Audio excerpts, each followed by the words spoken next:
बिस्मिल्लाहिर्रहमानिर्रहीम। अस्सलाम वालेकुम।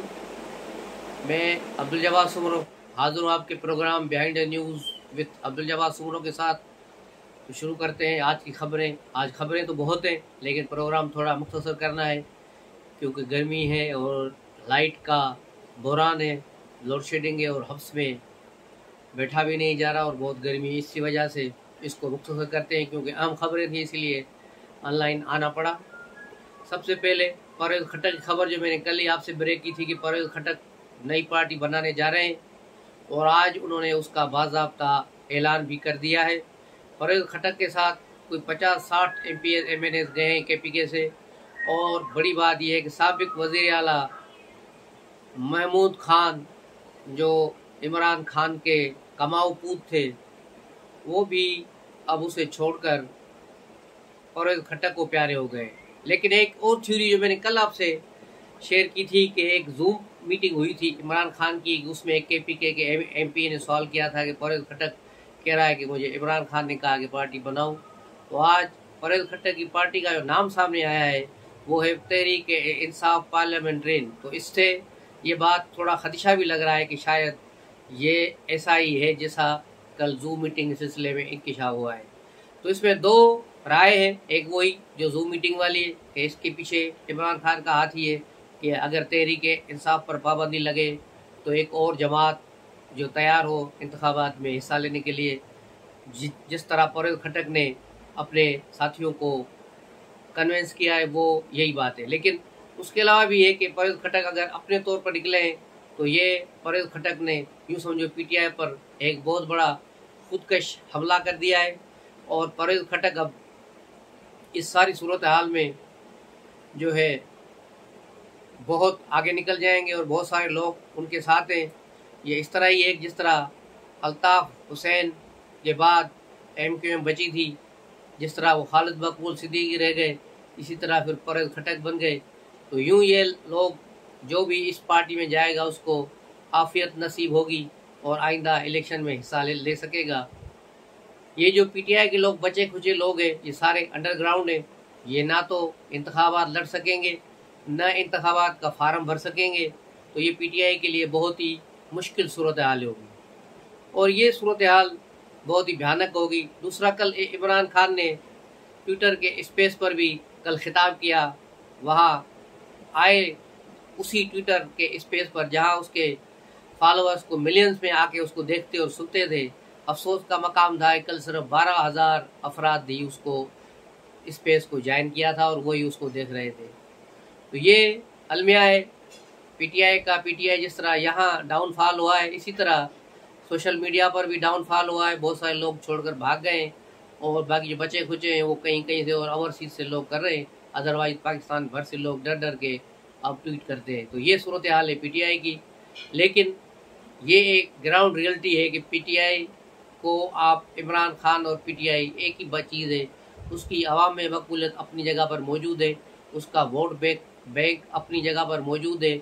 जब भी इंतखाबात हुए PTI के निशान पर, बल्ले के निशान पर या PTI का जिसके लिए इमरान खान कहेंगे उसके लिए लोग वोट डालने निकलेंगे। इसमें कोई 6-7% की कमी हो सकती है, इससे ज़्यादा नहीं। ये वही सूरत हाल है जो जनरल ज़िया के दौर में पाकिस्तान पीपल्स पार्टी की थी कि पीपल्स पार्टी के इंतखाबी निशान तक को बैन कर दिया गया था। पीपल्स पार्टी का इंतखाबी निशान तलवार था, उसको भी ख़त्म कर दिया गया था। लेकिन उसके बावजूद आपने देखा 88 जब आया तो बेनज़ीर भुट्टो ने पूरे पाकिस्तान से स्वीप किया। तो ये सूरत हाल हो सकती है लेकिन उस वक्त होगी जब PTI के कैंडिडेट्स खड़े होंगे। अगर PTI के कैंडिडेट्स खड़े ही नहीं होंगे, उसकी जगह PTI के नाम पर 2-3 पार्टियाँ होंगी तो फिर यकीनन वोटर कंफ्यूज होगा और वोट डिस्ट्रीब्यूट होगा, जिसका फ़ायदा पीपल्स पार्टी, PML नून और JOIF ज़रूर उठाएंगी। और यही सूरत हाल अगले इलेक्शन के बाद नज़र आएगी। और आज मेरी प्रेडिक्शन नोट कर लें कि किसी भी सियासी पार्टी को 90 सीटों से ऊपर कोई सीट नहीं मिलेगी। ये बात आप लिख लें आज, और इंतखाबात के बाद हम इस पर बहस करेंगे। तो ये सूरत हाल है। दूसरी तरफ परवेज़ लाई की खबर लेते हैं, जिसके इश्क में गिरफ्तार एक जज ने 2 दिन पहले लाहौर हाई कोर्ट एक जज ने फैसला दिया कि परवेज़ लाई को जमानत दी जाए उन तमाम मुकदमात में जो उस पर बन चुके हैं और जो उस पर नहीं बने उनमें भी जमानत दी जाए, यानी उसे कोई हाथ ही न लगाए, उसे छोड़ दिया जाए। लेकिन जेल सुप्रिटेंडेंट ने लाहौर हाई कोर्ट के उसके जो रूबकार लाते हैं उसको छुड़ाने के लिए शाम के वक्त ले गए तो उन्होंने वापस कर दिया कि अभी टाइम ख़त्म हो गया। उसके बाद डिप्टी कमिश्नर लाहौर ने उन्हें दोबारा MPO के तहत नज़रबंद कर दिया। आज हुकूमत के तरफ से उसी सिंगल बेंच की खिलाफ पिटीशन आई और सिंगल बेंच का फैसला 2 जज ने उड़ा दिया और परवेज़ इलाही की ज़मानत मंसूख कर दी और अब उसे अगस्त में कहा है कि 1 अगस्त को वो समाप्त होगी। तो यूँ परवेज़ इलाही की मुश्किलात कम नहीं हो रही, परवेज़ इलाही की मुश्किलात बढ़ रही हैं। वो बेचारा तो रोज़ रोज़ रो रो के कह रहा है कि मैं प्रेस कॉन्फ्रेंस भी करने के लिए तैयार हूँ, लेकिन आगे से कोई उसको छोड़ने के लिए तैयार नहीं है। ये है सूरत हाल परवेज़ इलाही की और उसका नाखलफ बेटा जो बाहर बैठा हुआ है, जिसके ही इंतज़ार में है कि वो वहाँ से माफ़ी मांगे और PTI को खैराबाद कहे और पाकिस्तान वापस आए। तब तक उसका बाप यहाँ बंदी बना रहेगा।